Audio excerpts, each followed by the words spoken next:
高雄是台湾唯一有陆海空三军眷村历史的城市，其中左营眷村面积上大。为了要保留这眷村文化，文化部甲高雄市政府要投入9亿经费，由中央补助55%。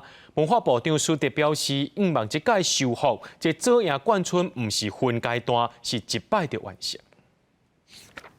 家己去左营眷村，红砖的围墙甲平价老厝保留甲真好。左营眷村保留二战过后军官的历史，市府一直咧杀眷村的活化，不过也是有真侪所在破旧旧，在地居民希望会当兴建公共设施。希望没有办法修缮的合群新村，它变成我们高雄市第一个银发族的安养乐活村，因为旁边就是海军医院。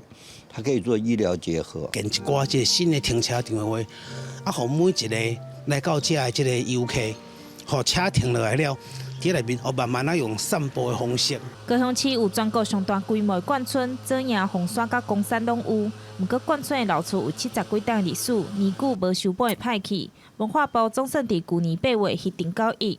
由中央补助55%，文化部部长表示，望这摆左营眷村修复会当一摆完成。总共的这一次投入的经费规模达到9亿，中央补助55%，没有错吧？好，那这个是有史以来相对于刚刚所讲的1.5亿，事实上是有史以来最大规模的经费的资源。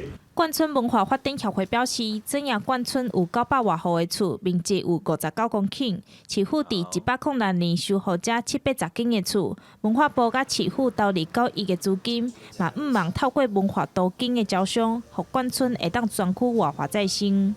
记者钟义辉、邱昭勇高雄报道。